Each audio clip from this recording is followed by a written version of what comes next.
صل على محمد يا رب صل عليه وآله.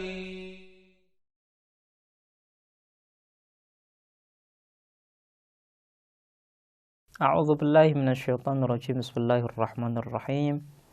Alhamdulillahirabbil alamin wassalatu wassalamu ala rasulil a'zam Muhammad sallallahu alaihi wa alihi wasallam wa ala ahli baitihi thayyibin tahirin. Aqul lakum assalamualaikum warahmatullahi wabarakatuh.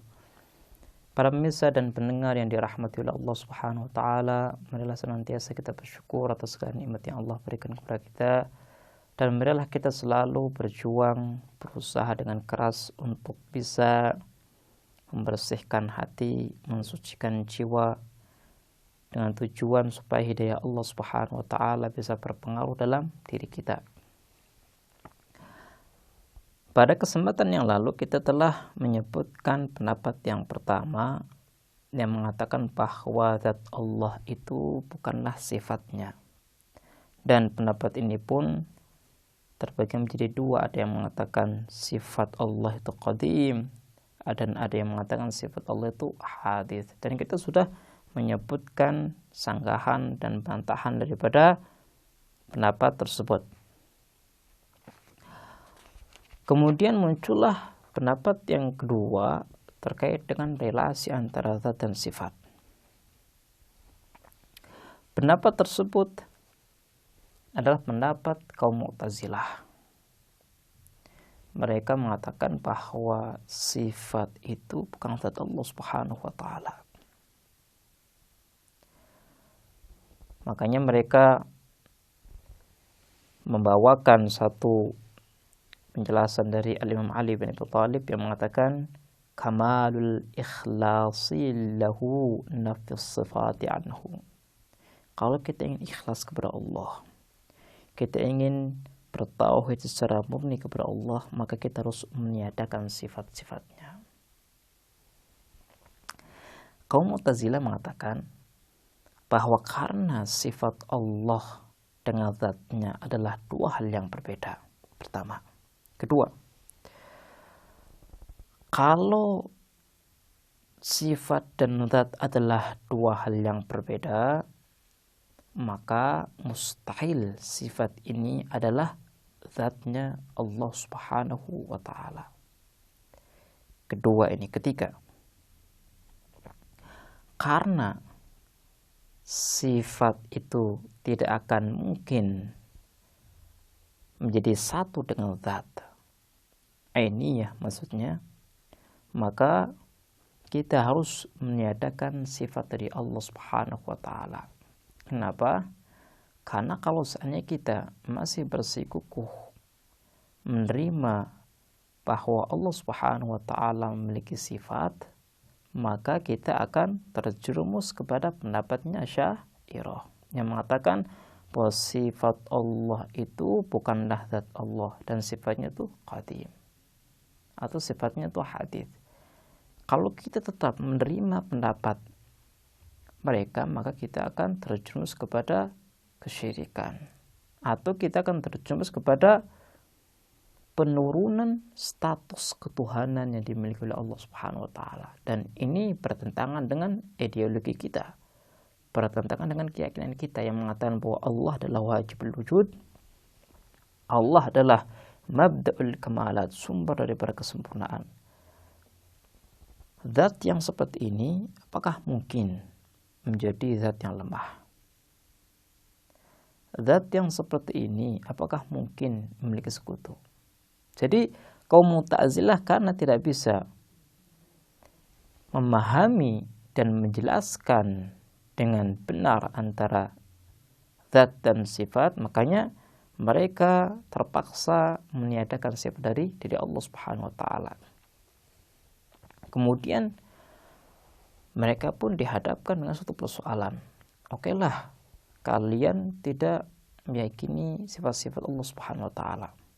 Tapi coba kalian bisa melihat dalam Al-Qur'an, melihat dalam alam semesta, semuanya menunjukkan bahwa Allah Subhanahu wa taala memiliki kesempurnaan, memiliki sifat. Jadi anggapan kalian dan realitas tidaklah sejalan, tidak sesuai. Kaum Mu'tazilah menjawab, sebentar, kami tidak menafikan bahwa Allah itu adalah zat yang sempurna. Pertama, itu yang harus kalian faham. Ini kata kaum Mu'tazilah.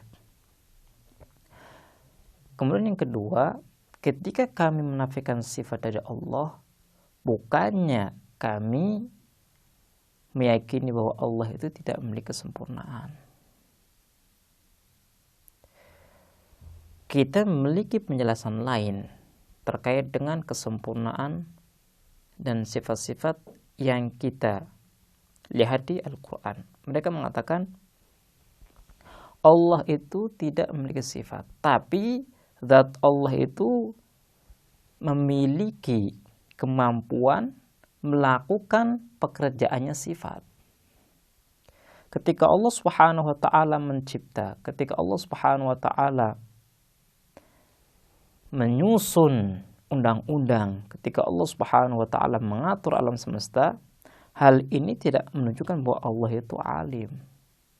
Allah itu memiliki sifat yang berilmu, tapi hal ini menunjukkan bahwa zat Allah itu memiliki kesempurnaan yang dimiliki oleh sifat ilmu.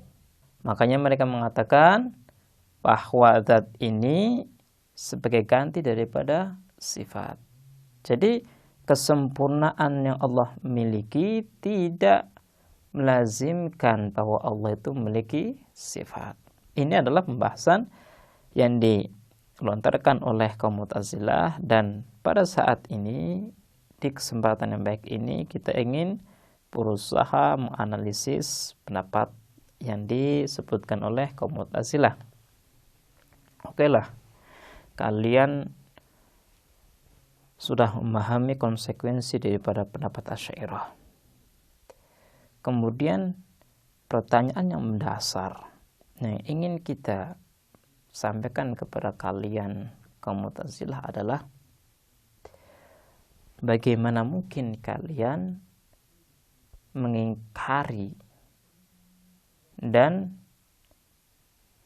memberikan tafsiran lain dari sifat-sifat yang disandarkan kepada Allah Subhanahu wa taala dalam Al-Qur'an. Allah Subhanahu wa taala banyak menyebutkan bahwa dirinya adalah Rahman, Rahim, Alim, Qadir. Yang saya tanyakan adalah, pendapat kalian itu bersumber dari mana? Padahal Al-Quran dengan jelas mengatakan Allah itu Qadir. Artinya ada penisbahan sifat kepada zat Allah Subhanahu wa taala. Jadi tidak ada zat Allah itu tidak memiliki sifat tapi mampu melakukan pekerjaan sifat. Kalau kita ingin lebih jeli, lebih teliti memandang pendapat ini, maka kita akan katakan zat Allah Subhanahu wa taala yang mampu melakukan pekerjaan sifat, maka kita bisa mengatakan bahwa zat Allah itu memiliki sifat. Apa bedanya kita mengatakan zat Allah itu memiliki sifat alim dengan zat Allah itu mampu melakukan pekerjaan sifat? Karena kalau kita melihat secara realitas, kesempurnaan yang muncul dari keduanya sama. Jadi tidak bisa kita mengatakan karena Allah Subhanahu wa taala adalah zat yang maha sempurna, dan ketika zat yang maha sempurna memiliki sifat yang bukan zatnya, maka ia akan mendapatkan kekurangan atau aib, maka kita menafikan sifat dari dirinya. Hal ini tidak sesuai dengan Al-Quran, tidak sesuai dengan hadis-hadis Nabi. Bukankah kaum Mu'tazilah sebagai kelompok teolog memiliki keyakinan bahwa salah satu sumber pembahasan ideologi, pembahasan akidah, pembahasan teologi adalah Al-Quran dan hadis. Nah, kita menemukan banyak ayat, banyak hadis yang menisbahkan sifat kepada Allah Subhanahu wa taala. Dan ini tidak bisa kita tafsirkan dengan apa yang disebutkan oleh kaum Mu'tazilah. Dan apa yang mereka katakan tentang perkataan Al-Imam Ali bin Abi Thalib yang berbunyi kamalul ikhlas li lahu nafis sifati anhu, hal ini tidak membuktikan bahwa apa yang mereka katakan adalah kebenaran. Kenapa? Karena Al-Imam Ali bin Abi Thalib telah menyebutkan berbagai sifat yang dimiliki oleh Allah Subhanahu wa taala. Al-Imam Ali bin Abi Thalib pun membacakan Bismillahirrahmanirrahim dan berbagai sifat yang beliau bacakan dan sebutkan.